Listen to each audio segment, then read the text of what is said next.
हवेली के उस पार भाग फोर। पहले वो रोज रोज दिखता था, अब कभी कभी ही आता। उसका चेहरा भी पहले जितना स्पष्ट नहीं रहता।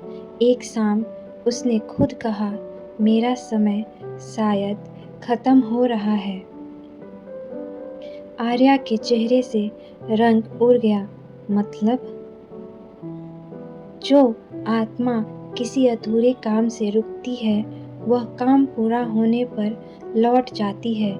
मैंने सोचा था कि शायद मैं रह पाऊंगा, पर अब मुझे भी बुलावा महसूस होने लगा है। नहीं, आर्या की आंखें भर आई। इतनी मुश्किल से तो तुम्हें पाया है। आदित्य ने उसका चेहरा देखा। तुमने मुझे खोया नहीं आर्या, तुमने मुझे पूरा किया है। मुझे पूरी बातें नहीं चाहिए, आर्या ने पहली बार गुस्से में कहा। मुझे तुम चाहिए। आदित्य चुप हो गया। फिर धीरे से बोला, अगर मैं किसी और रूप में लौटूं तो, अगर मैं कहीं कभी फिर मिलूं तो मैं पहचान लूंगी। आर्या ने तुरंत कहा। कैसे? आर्या हल्का सा रोते हुए मुस्कुराई। तुम्हारी आंखों से, उनमें जो उदासी और सुकून साथ साथ है, वो किसी और में नहीं हो सकती। आदित्य ने अपना माथा उसके माथे से लगा दिया।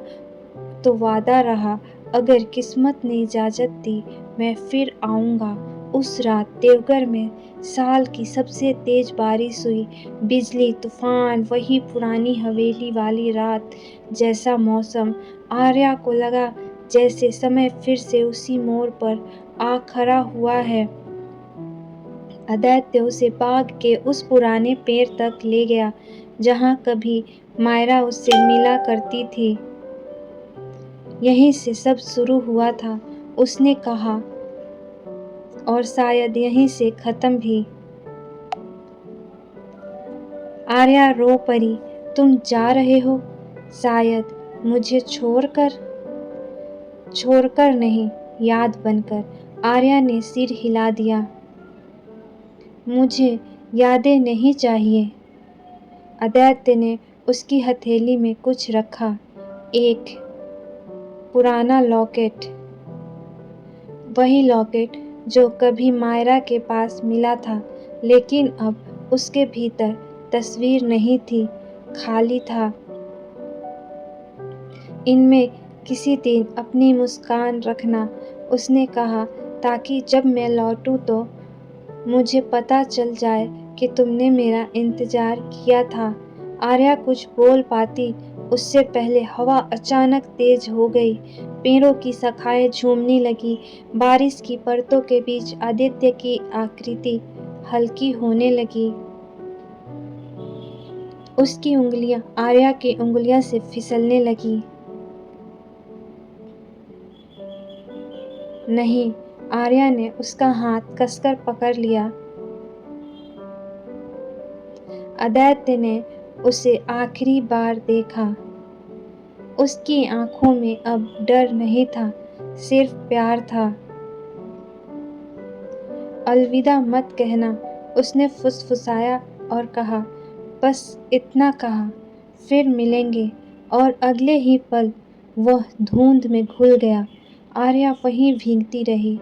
हाथ में लॉकेट था, आंखों में आंसू और दिल में ऐसा खालीपन जैसे किसी ने उसकी पूरी दुनिया ही निकाल ली हो।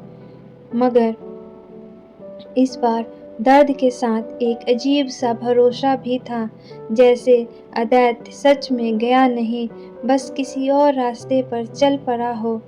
समय बीतता गया। 1 साल बाद देवघर का मायरा स्कूल पूरे इलाके में मशहूर हो गया। बच्चे वहाँ हंसते खेलते सपने देखते। लोग कहते, हवेली की मनहूसियत खत्म हो गई, अब यहाँ रोशनी बसती है। आर्या बाहर से मुस्कुराती, पर भीतर से अब भी उसी बारिश की आवाज़ का इंतजार करती रहती। फिर एक दिन स्कूल के नए सत्र का पहला दिन था। आर्या ऑफिस में बैठी फॉर्म देख रही थी कि बाहर से शर्मा काका की आवाज़ आई, बिटिया नए इतिहास के टीचर आए हैं। आर्या ने बिना ऊपर देखे कहा, अंदर भेज दीजिए। दरवाज़ा खुला, कदमों की धीमी आहट कमरे में आई। आर्या ने फॉर्म पर से नज़र उठाई और उसकी सांस रुक गई। सामने वही आंखें थीं। चेहरा थोड़ा अलग था, बालों का अंदाज अलग, कपड़े आधुनिक, लेकिन आंखें वही गहराई, वही शांति, वही अजीब सी पहचान। युवक ने हल्की मुस्कान के साथ कहा, नमस्ते, मैं अधव राठौर, इतिहास पढ़ाऊंगा। आर्या कुछ पल उसे देखती रह गई। उसके हाथ से पेन गिर गया। आप ठीक हैं? उसने पूछा। आर्या की आंखें भर आईं। उसने कांपती आवाज में कहा, हम कहीं पहले मिले हैं। युवक ने पहले जैसे पहली बार उसे ध्यान से देखा, फिर मुस्कुराकर बोला, अजीब है, मुझे भी ऐसा ही लगा। बाहर बारिश शुरू हो चुकी थी। आर्या ने अपनी मुट्ठी खोली। उसमें वही पुराना लॉकेट था जिसे वह हमेशा अपने साथ रखती थी। लॉकेट अचानक हल्का गर्म हो उठा।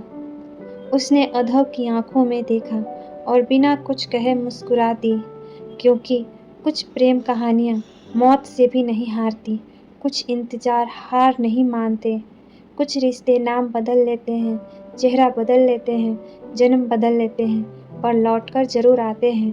देवघर की उस पुरानी हवेली का राज खत्म हो चुका था। रागिनी की नफरत राख हो चुकी थी। मायरा की आत्मा को शांति मिल चुकी थी। लेकिन अदैत्य और आर्या की कहानी वह अब शुरू हुई थी। और शायद इस बार बारिश गवाह बनेगी।